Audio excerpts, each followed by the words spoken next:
Beliau dulu sering terlihat dari Pasar Kaliwungu Kendal, Pasar Mangkang Semarang, Pasar Jerakah Semarang, Pasar Karangayu Semarang, Pasar Bulu Semarang. Namun, beliau sering tidur di Pasar Jerakah Semarang.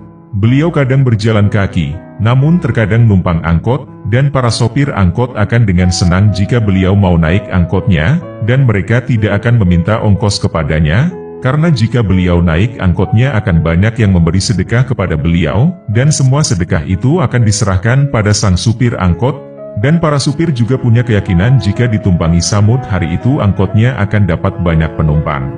Demikian juga orang-orang yang mempunyai warung makanan di pasar, mereka akan berebut menawari Samud agar mau makan di warungnya.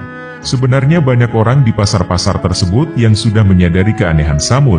Mereka bilang kalau Samud bukan orang biasa, maka tidak boleh diganggu. Termasuk kebiasaan Samud yang sering tidur beralaskan daun kurma yang masih baru, basah, dan sering membawa buah kurma yang masih muda, hijau, entah dapat dari mana. Samud ditemukan meninggal di Pasar Jerakah Semarang, setelah mendapat salam dari Mbah Hamid Pasuruan yang dititipkan orang Kendal yang sowan Mbah Hamid. Jenazah beliau dirawat oleh Modin Jerakah dan dimakamkan di TPU Bergota Semarang.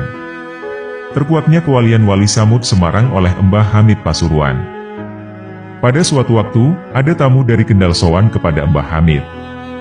Singkat cerita, Mbah Hamid menitipkan salam untuk Wali Samud yang kesehariannya berada di pasar, menitipkan salam untuk seorang yang dianggap gila oleh masyarakat Kendal dan Semarang. Wali Samud kesehariannya berada di sekitar pasar dengan pakaian dan tingkah laku persis seperti orang gila. Namun tidak pernah mengganggu orang-orang di sekitarnya. Terkadang beliau membantu bongkar muat barang-barang di pasar dan tidak mau dikasih upah. Tamu tersebut bingung kenapa Mbah Hamid sampai menitip salam untuk Samud yang dianggap gila oleh dirinya dan orang-orang di daerahnya.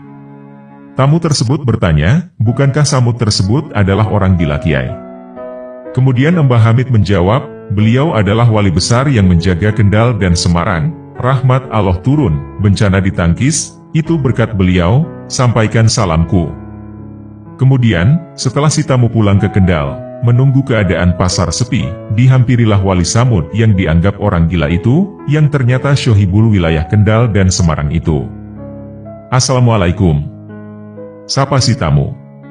Wali Samud memandang dengan tampang menakutkan layaknya orang gila sungguhan, kemudian keluarlah seuntai kata dari bibirnya dengan nada sangar. Waalaikumsalam. Ada apa? Dengan badan agak gemetar, si tamu memberanikan diri, lalu berkatalah ia, panjenengan dapat salam dari Mbah Hamid Pasuruan, Assalamualaikum.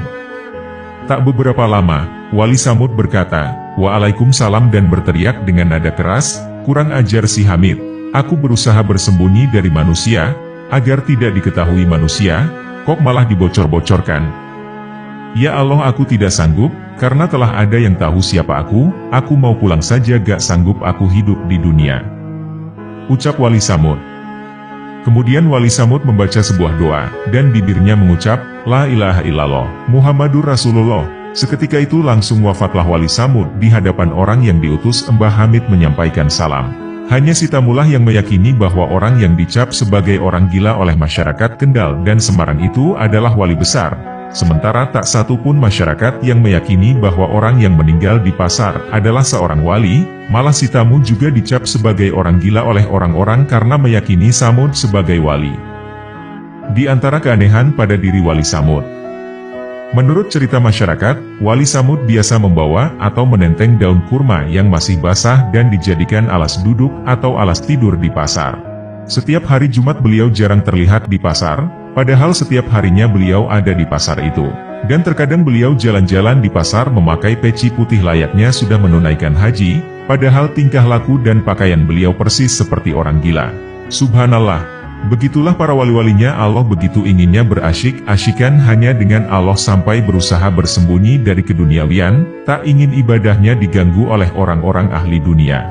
Bersembunyinya mereka memakai cara mereka masing-masing. Oleh karena itu, janganlah kita suudzon terhadap orang-orang di sekitar kita, jangan-jangan dia adalah seorang wali yang bersembunyi.